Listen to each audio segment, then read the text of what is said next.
fucking morning. Hey there, folks. Welcome back to Garbage Day. I know it's been a while, but I definitely still exist. Here I am. And to my 30 or so followers, I do just want to say thanks for sticking around. Maybe tell your friends. Oh, boy, have we got an exciting day coming up on the calendar for you. It might be cold outside, cold. And it's only going to get colder, but things are really heating up elsewhere. Big time. You know why? Because, hey, we've got big news coming out of Tennessee. There's a special U.S. House election coming up tomorrow, December 2nd. And even though this is a local contest, it could have national implications down the road. I'm really excited to talk to you about it just a little bit. I know the questions you might have about this election sound a little like, why? Who gives a fuck? Well, I'm here to break it down for you. No spin, no cherry picking, no telling you how to vote. You get more than enough of that from the mainstream media. Just the basic facts of what's happening, how it's going down, and what it might mean going forward. If I want to make an opinion piece about any election, it'll be clearly marked in advance. This is just a bite-sized video touching on the players, the details, and why the results of this election matter more than you might think. So let's get started. The obvious number one question. What the fuck is this election about? Well, this election is a special election for the United States House of Representatives, specifically the seat representing Tennessee's 7th Congressional District.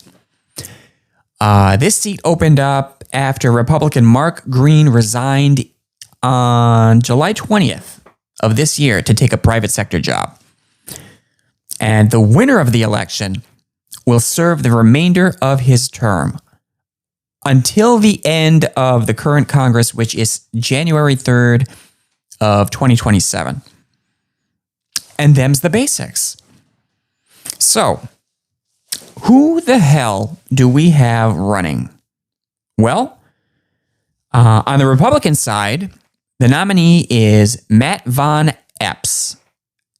He's a former state official with the backing of President Donald Trump.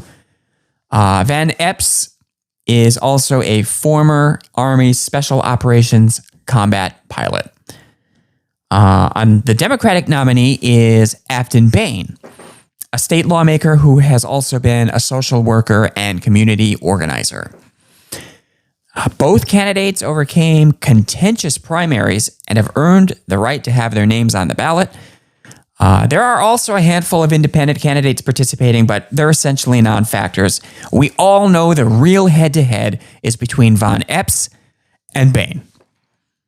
So, let's provide a little additional information, some further context about where this is taking place.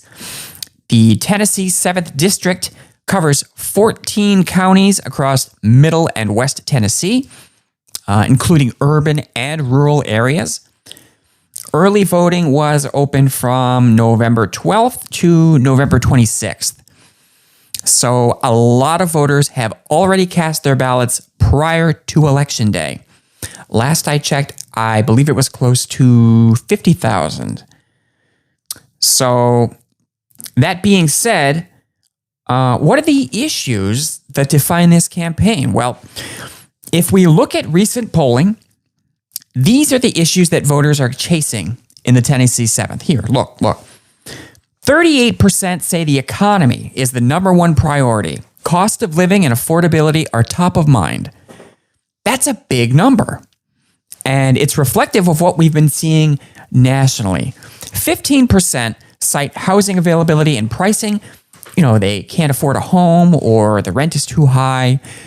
And almost equal 13% are thinking about which candidate will best address concerns about healthcare.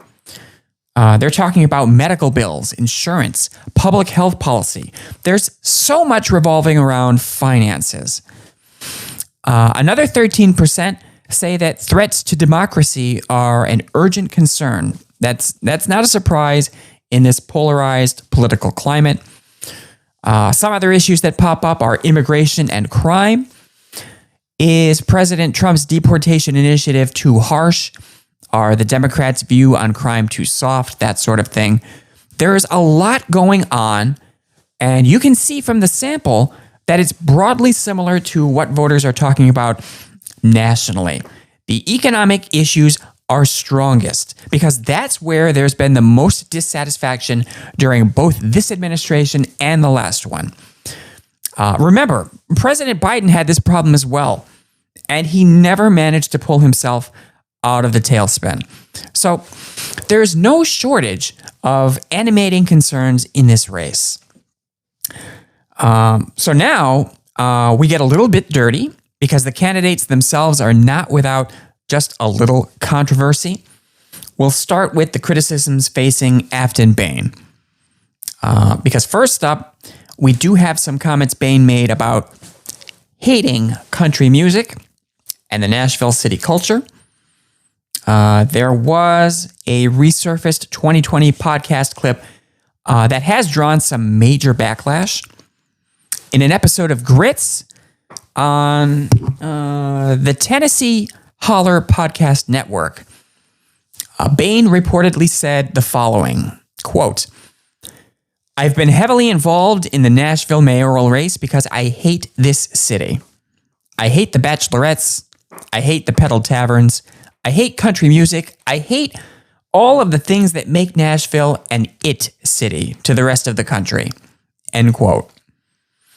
She argues that the comments have been taken out of context, but that clip has been widely used by her opponents to label her as culturally hostile to a big part of the district's identity. So it makes sense because part of the district includes sections of Nashville. This is a city closely tied to the country music business and its own local culture. So those remarks are not sitting well with critics who have labeled her comments as disqualifying. Let's see. Next, there has also been some anti-police commentary. Opponents have attacked Bain for past remarks and social media posts which were critical of police and law enforcement. Those posts have mostly been deleted by now. We're in a highly polarized political climate, and this is a district with a lot of rural and conservative voters. So it's given ammunition to the argument that her words could alienate conservatives or moderates, or pretty much anyone who might prioritize law and order as an issue. Let's see. All right. What else? Let me think. That's right. Finally, Bain is also facing down the perception that she's just too progressive for a conservative district in general. She's got a history as a social worker and community organizer, and it's creating the impression of a liberal background. And some of her political stances on policing, on abortion rights, and on her willingness to critique the state legislature in particular. They have some conservative commentators and organizations, calling her radical.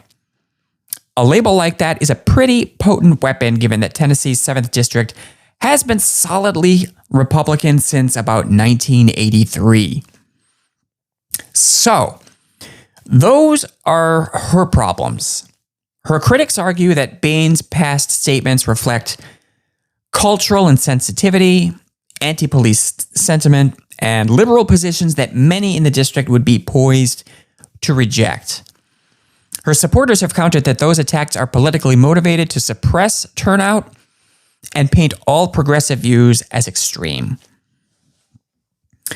So what about the criticisms facing Matt Von Epps?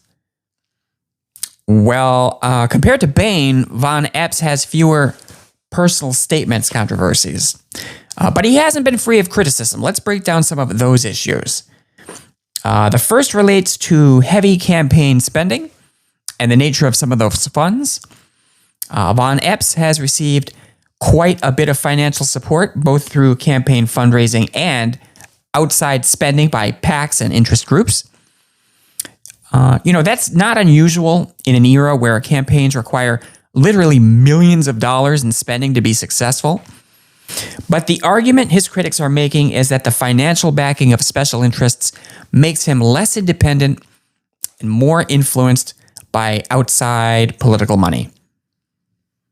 Epps has also received a number of endorsements from polarizing or controversial figures, and not the least is which President Trump. He's at the top of the list there.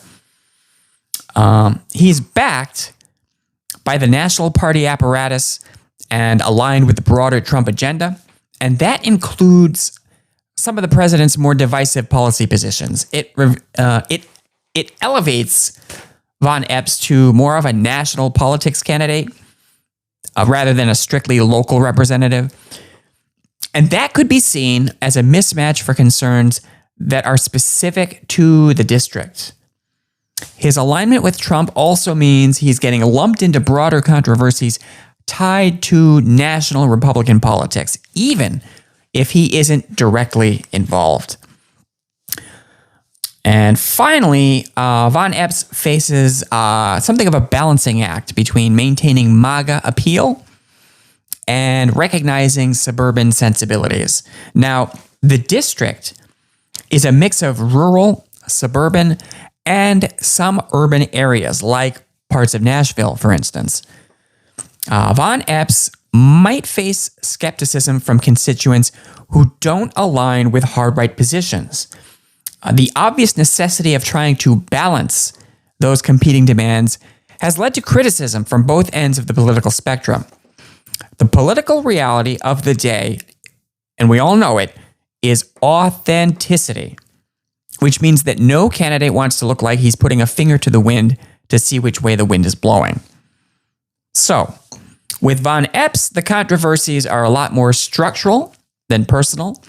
They're about the usual election boogeymen like campaign finance, political alignment, and outside influence, rather than specific past statements.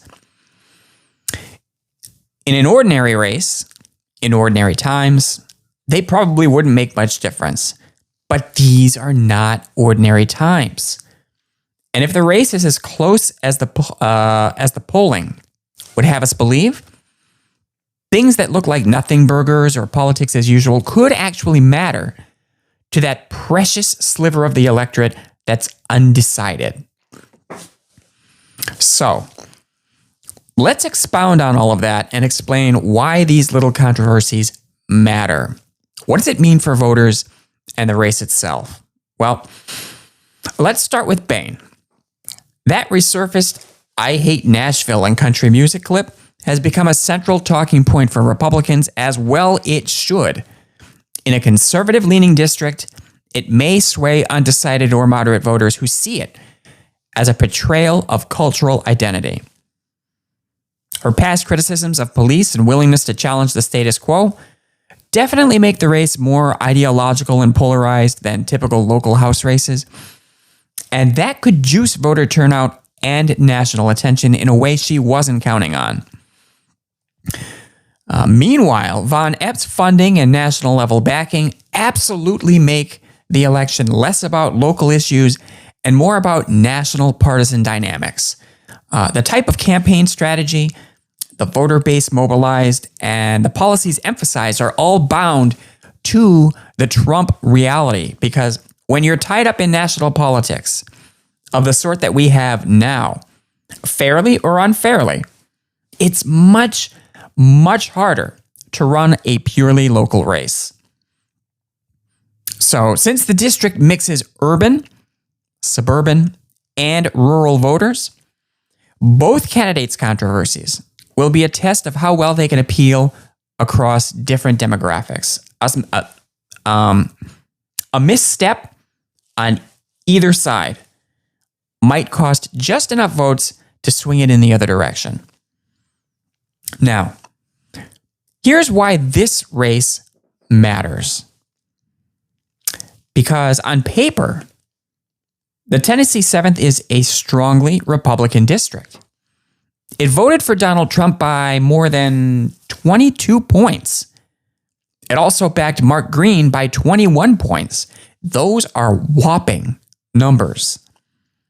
But we can't ignore the recent polls. They show a surprisingly competitive race. Von Epps is definitely the favorite, but the gap is a lot more narrow than you'd expect for such a red district. Polls like Emerson and Straight Arrow are giving Epps an advantage of +2. That's not a lot. It's opened the door for a potential upset by Bain. And look, stranger things have happened. It wouldn't be the first time. So, if Democrats were to flip this seat, still a pretty big if, but if they manage to flip it, or even just land it close, it could be seen as a sign of shifting attitudes that will undoubtedly be triangulated to say something about the 2026 midterms. Those are the big daddy elections of the next little while, and they're almost upon us. The primaries start up in just a few months. But let's also remember, this is an off-cycle special election held right after Thanksgiving, so turnout will be a major factor in how it shakes out. Lower turnout tends to favor Republicans, especially in deeply red districts. But if we see a wave of energized voters in urban centers or suburban enclaves, the whole dynamic could change. So with all that being said, let's get to the bottom line. Here's what to watch for come election day if you're paying attention to this particular race. Number 1, turnout. Rural voters in a deep red district, they're as reliable as the sunrise. They lean Republican and they'll show up in force. They are going to be there. It's the Democratic-leaning areas around Nashville that we really want to watch for. Whether voters in urban and suburban parts of the district turn out in higher than usual numbers. That could decide the whole ball game. If that happens, it could boost Bain's chances just enough to make it a truly competitive contest, or maybe even eke out a win. It's definitely a scenario that both campaigns will be watching for. 2, independent voters. What do the undecided swing voters have to say? Because in a race this close, their decision could have an outsized impact. 3, you want to pay attention to the final margin. Von Epps is still likely to win, but how large is that victory going to be? Is it a runaway grand slam, or does Bain come within 1 or 2 points like the polls are saying? What if Bain manages to pull off an upset in this ruby red district? Is that going to be looked at as further evidence that Democrats might be making a comeback? What we can say for sure is that the balance in the House will be shaped by whoever wins, whichever candidate wins. That one seat isn't going to sway control of the chamber, but with such a narrow Republican majority, even one vote can matter.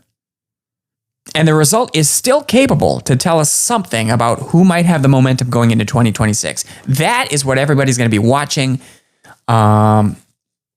These little elections, they're often seen as bellwethers for the bigger national contests to come down the line. We'll see. So for those of you actually living in Tennessee's 7th district, I'll say this: make sure you know your polling place, and also make sure you're aware of whether or not you have already cast an early vote. Either way, go make your voice heard. This election, and maybe even the country's future, are up to you. That's going to be it for now. I've enjoyed this little bite-sized mini video, and I hope you all come back soon.